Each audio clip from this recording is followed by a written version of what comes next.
There's something about opening the window in the morning and the sunlight comes in and it just brightens up your day.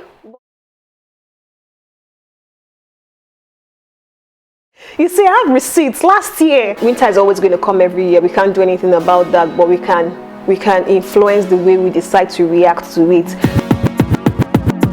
Hello, welcome to my channel. It's Kosi here again. How are you? Thank you for stopping by. If you're a new subscriber, hey, welcome to the community. Thank you for deciding to join us. And if you're an OG, a returning subscriber, hey, what's up? What do you do?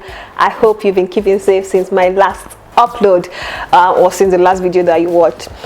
Today's video is a continuation of the series Newcomer in Canada, and as you can guess from my sweater today, we're talking about winter.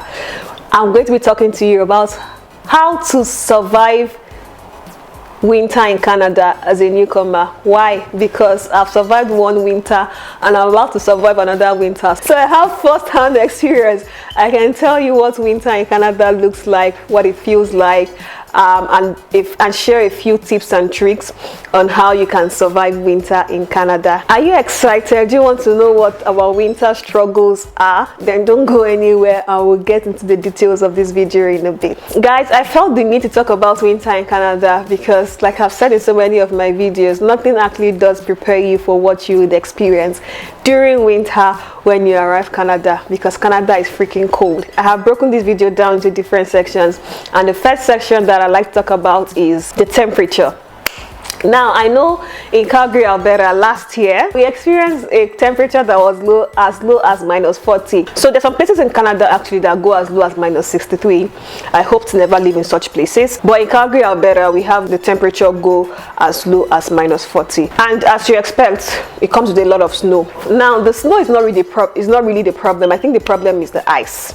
Sometimes you don't see that there's ice on the road, so if you don't have the proper gears, if you're not properly dressed, you can actually slip and fall. And what's even more annoying and more interesting is that cars actually skid off the road because they are driving on black ice. And imagine you're driving on ice, there's no friction, and that's definitely, you know, a hazard. I think that's the worst part of the snow, because the snow itself is actually beautiful, but when it becomes black ice, danger. Another thing about the temperature is that, like I've said in so many of my videos, sunset is usually early. So as early as 3:30, 4 p.m, the sun has already set and everywhere is already pitch dark. I don't mean dusk, I mean pitch dark, and cars have to use their headlights to be able to drive.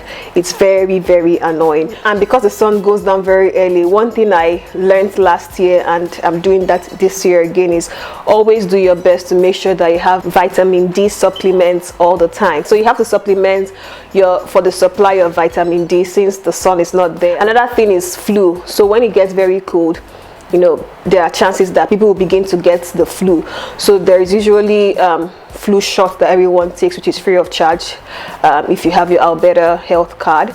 So I think it's important to make sure that you get the flu shot, especially since we are in a period of COVID-19, and one of the symptoms of COVID-19, I think, is flu. So you don't want people to think that you have COVID-19 when you just have the flu. So make sure you get the flu shots. Now, with the weather also comes a lot of dryness. When I first arrived here, I was using a lot of shea butter on my skin. But in winter, I realized that when I use shea butter on my skin and I step out, my skin becomes so flaky, so itchy, so uncomfortable. So I had to try a few things, trial and error here and there, until I found the perfect body cream that works for me. Regardless of how cold it is, I'm good to go when I use my body cream. So that's one thing you definitely want to have in mind. Be ready to try, you know, different options to help you stay hydrated, because if not, your skin is going to be so flaky and ugly. I used to suffer from a lot of dry palm as well, because I was always washing my hands and I wasn't constantly replenishing the moisture. So last year winter, my hands were actually very ugly and very dry. So that's something else you also want to take into consideration. You need to always have a small tube of hand cream with you, especially now that everyone needs to keep washing and staying safe. So for every time you wash, make sure you replace that moisture. Your skin, your hands, your lips, everything just looks so dry and makes you look like you're sick. Another thing is, make sure you have a bottle of water with you all the time, because it's very easy to go on and on without realizing that you're dehydrated, especially in winter. It gets very dry that you constantly have to make sure that you have a gulp of water from time to time to keep you hydrated. Now, the other thing I do not like about the dryness in the weather, which I don't know if anybody else has noticed this, static energy. So one thing I noticed is that when I try to stay as hydrated as possible, make sure that I take a lot of water, make sure that my palms are moisturized. I don't really have a lot of shocks when I touch objects after a while.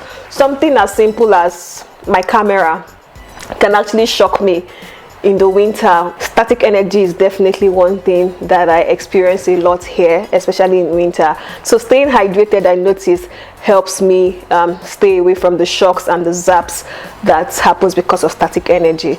So make sure you stay hydrated. Now, another set of essentials that you need are your clothes. You need a lot of sweaters, you need a lot of jackets, good jackets. So one thing I always recommend is that try to go to maybe a thrift store or something when you're buying your first sets of jackets, because good jackets don't come cheap. So what I usually advise is wait until the store is having sales, or try to go to a thrift store and, you know, make your mistakes with clothes from the thrift store, so that when you finally find what works for you and your style and the weather, you can start investing in a lot of expensive jackets. Imagine buying a jacket that's very expensive and then realizing that it does not work for you. It's pretty annoying, because that happened to me. I kept buying jackets over and over again. But with what I know right now, I would have waited for, you know, a period of sale, or I would have just bought from the thrift store and find out what works for me first before I start investing. You need to get a good pair of boots that have grip. Forget about fashion for your boots and talk about functionality. Boots that have grip, because black ice is real. If your boots does not have good grip, you find yourself landing on your butt every time you step out and it's snowing and there is black ice, and definitely you don't want that to be you. I know someone who broke her leg just a few months after she arrived because she slipped and fell on black ice. Invest in good boots. That's all I have to say. In terms of transportation, another set of essentials that you need is your bus pass. Make sure your bus pass is valid. Make sure you have your bus pass with you. Don't get stuck outside stranded when it's freezing cold. Another thing that's very important also is having maps on your phone. If you're in Calgary, Alberta, you can get the Calgary Transit map. That's where you find all the buses and their routes and their timing, because all the buses here are actually timed. If you miss your bus by 2 minutes, you probably will not get another bus for another 40 minutes. And you don't want to be standing in the cold for 40 minutes. So save yourself the embarrassment and the headache, and make sure that you download all the necessary apps. Even Google Maps will be able to give you, you know, an accurate schedule for the bus that you need and which bus you need, so that your commuting is pretty seamless in the cold. If you have a car, or if you've bought your car, or if you're about to buy a car, things that are very important to help you, you know, survive the winter is a remote starter. That remote starter is a lifesaver.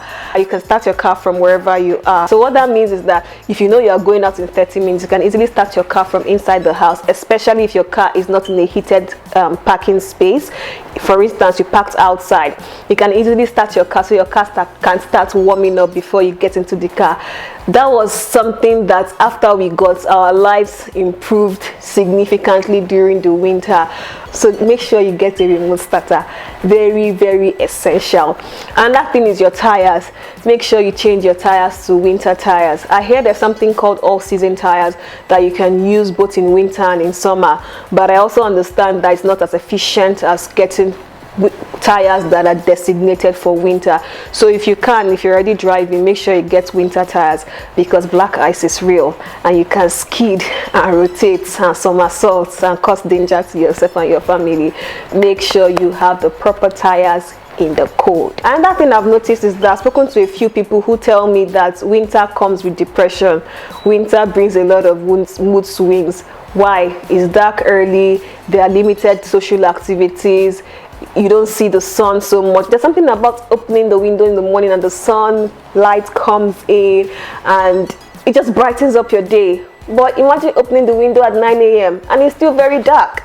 It does something to your mood. There's nothing to jumpstart you for the day, you know. So all of that comes together to cause, you know, it doesn't allow you start, it doesn't give you the energy that you need to start the day. So it comes with depression, it comes with mood swings. I know people whose jobs are seasonal and they're not able to work during the winter because they can't stay outside for long. So all of these things, you know, at the end of the day comes together to kind of affect you psychologically.